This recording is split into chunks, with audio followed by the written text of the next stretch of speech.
Governor, you were headed into your last full year as the leader of Ohio, the head of our state. And as far as I know, there's no campaign that you're planning to run after that time. No. And that's kind of new, having spent your life in public service. So how do you plan to maximize this last full year? Well, maximize my last full year is what I intend to do. You know, there's a real sense of urgency. I'll tell you a little story. This is a countdown clock. You can see it there. You see how many days, 395 days, and how many hours, minutes, and even seconds are left until I leave office. It was actually given to me by Jeb Bush, former Governor Jeb Bush. And I think he gives them to all governors who are in their last term. So I have this on my desk. How do you finish strong, as that says? You know, I think it's you know, the things that we've laid out that we think are so very important. Kids have one chance to grow up, so we got to get it right with them. You know, we've done some things I think are very positive. We've taken cell phones out of the schools. The science of reading, we know is the best way to teach kids how to read, but yet in many of our classrooms that was not taking place. And so we have now mandated you have to use the best practice, which is the science of reading. Fran and I have now been, I think, in 40 some schools, 120, 30 different classrooms, seeing how the science of reading works. It's inspiring just to see these kids. They're so engaged, and we know it really changes their life. Our next big thing, we're involved in it right now. We'll have an announcement next week about it. But one of the things that the superintendents were telling us, and the teachers were telling us, and the principals, were that some of the new graduates coming out of our teaching colleges were not being taught in regard to the science of reading. They were being taught by whole language or something else, something that now is very discredited. And so we got passed by the legislature. Every school, teaching school, college in the state teaching teachers to be teachers has to now follow the science of reading. So we just completed an audit. We'll have this announcement next week or how they're doing. We're doing okay, we're improving, but we still have a ways to go. So focusing on those things that we've started that we know we really need to get done. We have another one I'll just mention. It's going to start in just a few days, right after the first of the year. And that is what we call this I program. And that is kids, what we know is that kids have to be screened and when they're in elementary school and determined, do you need an eye exam? We also have found out, though, that 2/3 of those who are screened and it's determined they need an eye exam don't get the eye exam for whatever reason. And so we're targeting 15 counties to start, but we hope to take it statewide. Basically, bus will pull up and kids will have the opportunity to get in there, actually be examined, take that eye exam, and then they'll come back in 3 weeks with the glasses. And it's going to make a fundamental difference in the number of children who can actually see today.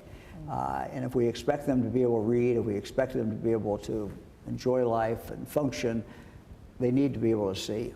And that's going to be a major step forward. So it's things like that we're just going to continue to push and we hope to get done. We have an initiative called 10 Listens, where we go into communities and listen to what people want to talk about, what they want to hear about, more about. We've visited communities all across Central Ohio, and one of the things that comes up everywhere we go is about property taxes and people struggling with that. You have some bills on your desk right now focused on reform, could offer relief. Where do you stand on signing those, and what are you considering? So I'm taking a look at those. As you remember what we did, there are some property reform bills that were passed in the legislature a number of months ago. I vetoed some of those because I thought it was unduly hurtful to our schools.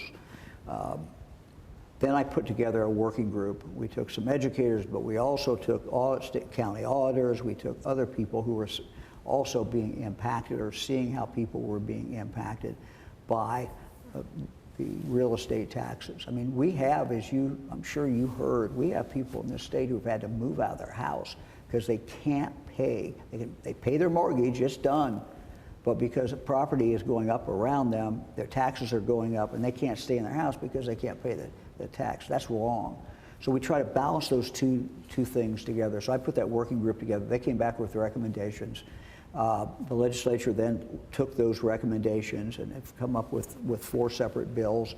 And I'm looking at them right now, and I'll have something in the next few days. But it's important for us to listen to people.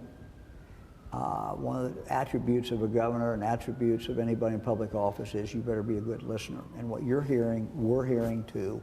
And so we have to have an answer for people who are really being run out of their home because the property tax is too high. There's a lot of confusion over how schools are funded, and you mentioned that. Property taxes are part of that conversation, and public schools are saying we don't have what we need.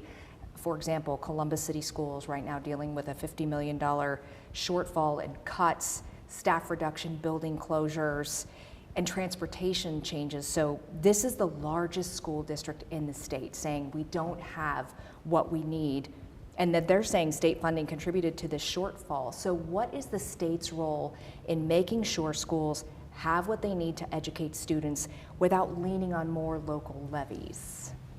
Well, we try to reach a balance. I mean, we have a lot of needs in the state of Ohio. Schools are a big part of that. They get a significant portion of the money that goes out. But I think we just have to be very careful how we do it. For example, there's people who want to put an initiative on the ballot to completely do away with property tax. I understand that. No one likes any taxes at all. But if you do that, how are you going to replace that money? How are you going to get money for the local schools? And our schools are really funded primarily in 2 ways. One is through the state income tax, where that money, a significant part of that goes back to the local schools. The other, of course, is through local property taxes. So it's kind of a combination of those 2. And so if you would do away with the real estate tax, it just doesn't work anymore. You can't. How do you create additional money? And I kind of jokingly say to people, well, yeah, you can get rid of the real estate tax, but if you do that, you're going to pay sales tax of 30, 35, 40%. And I don't know what the exact number would be, but it would take an awful lot to replace that money from the real estate tax. So we got to try to balance all this out and satisfy these different needs, and that's part of what governing is all about. Do you think this effort that is trying to eliminate property taxes, does that tip the scales differently as you work to find that balance? Well, I think that we have an obligation to answer the cry of people who say my property taxes are crazy and I can't afford them anymore. And we need to give them an alternative, frankly, to kind of the nuclear option of just blowing up all real estate taxes, and then we have to go deal with the aftermath of it. And no one knows how we would end up dealing with it.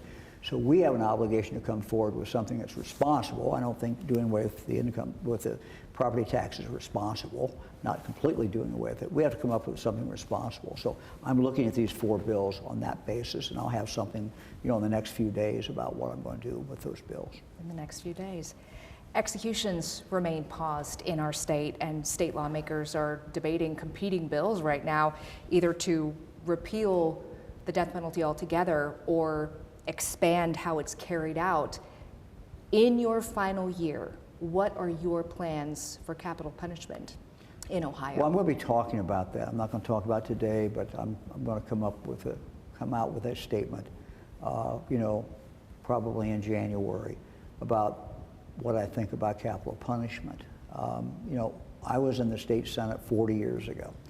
I started my career as a county prosecuting attorney. I went to the state Senate. It was a period of time in which the U.S. Supreme Court had said that the death penalty as constituted in all the states was really not constitutional.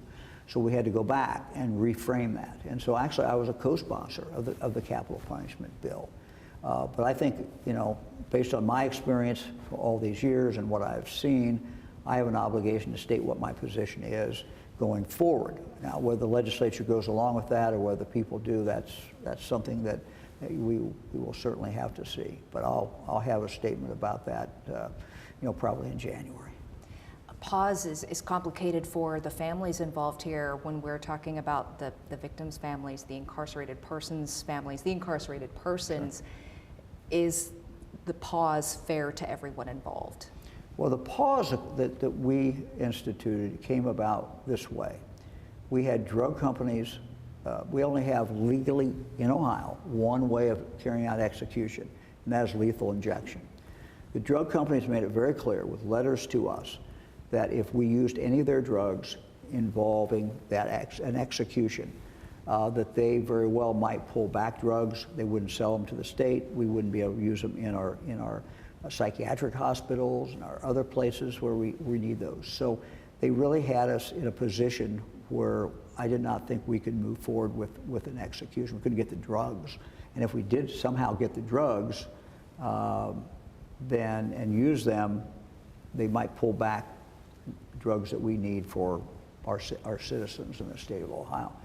So I told the legislature that, and I said, look, we only have one way of execution. You can do two things. You know, you can abolish the death penalty if you want to, or if you want us to carry out executions, you need to come up with a separate way to carry out executions in the state of Ohio. The legislature has not come back and done anything either way on that. Mm-hmm. And I understand that. It's a very divisive issue. People have different opinions. I don't even know where the legislature comes down today on capital punishment. So at this point, I think I owe it to the people to say, look, this is what my position is. I tell the legislature that. And frankly, we'll see what, if anything, the legislature does. So we'll hear from you in January. Yeah.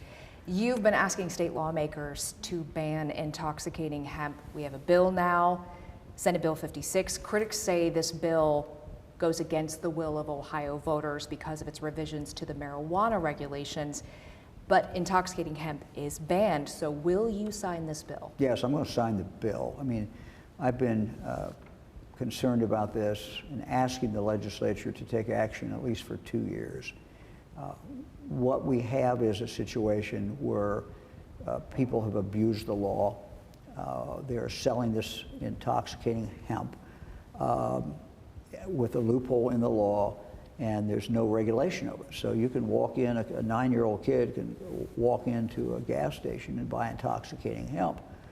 There's just no regulation. They have gummy bears that are made out of this intoxicating hemp. And so we're seeing kids who are getting into it and using it. So we need some regulation. We kind of had the wild, wild west out there for a few years, and it brought about kids ingesting it. You know, the number of kids going to the emergency room went up dramatically. So it's finally time that we got control of this, and so I'm going to certainly sign the bill. State lawmakers also sent a bill to your desk to eliminate the 4-day grace period for absentee ballots to arrive by mail. What is your plan for that bill? Yeah, I'm looking at that. I'm looking to see what some of the other provisions in the bill are. I'm familiar with the 4-day provision. So I mean, basically what it would do, the current law in Ohio is if you mail it in prior to Election Day, but it doesn't get there by Election Day, you have a grace period of 4 days. And so if you do in fact change the law and have no grace period, then there will be ballots that simply will not be counted. Now, it's even further complicated by the fact that the Supreme Court of the United States is actually taking up this very issue.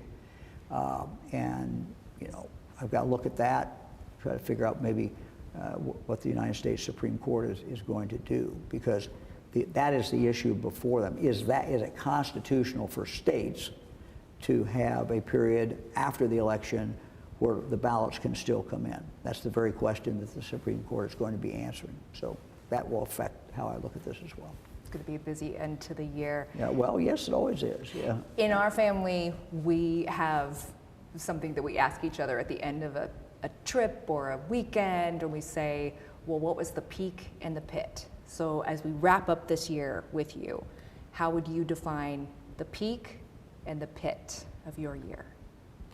Well, I think professionally, as governor, the highlight has been the things that we've been able to do for children, whether it is the new scholarship that we put in, where if you're in the top 5% of your graduating class, it's a $5,000 per year up to 4 years, so it's $20,000. And you get to choose, as long as you choose some college in the state of Ohio. And it's keeping more kids in Ohio. We started at the cohort of that group, the top 5%, normally about 60% of them go on to college in Ohio. We raised that by this scholarship to 75% the first year, and we're into the 80s now with the second year and the third year. So a lot more kids staying in Ohio. That means that they're more likely to fall in love with somebody in Ohio or get a job in Ohio, and we want them to stay in the state of Ohio. So I think that's something that's you know, very, very, very exciting to me. I don't know. Look, you don't get everything you want, so you know, maybe some of the proposals I've made that haven't been enacted yet might be the pit, but I don't give up, and I'm not discouraged. And we have some things that I've asked the legislature to do, and I think they will eventually do. So. Where does that countdown stand at this point in the interview? Yeah, well, we're doing okay. We're doing okay. But look, I think there has to be a sense of urgency. I've had a sense of urgency since I took office. I know that my time as governor is limited. It's limited from the time I take office. We know that the clock is always running down. And so I look at that as an opportunity. This is our opportunity. I tell my members of the cabinet, our leaders in our office, this is our opportunity to make life better for Ohioans. And our ultimate goal is for every Ohioan to be able to live up to their full God-given potential. And we want to make progress on that every single day, and we're going to continue to do that. Thank you for your time, Governor. Good to be We with really you. appreciate it. And Merry Christmas, Merry Christmas. to you, sir. Thank you. Thank you.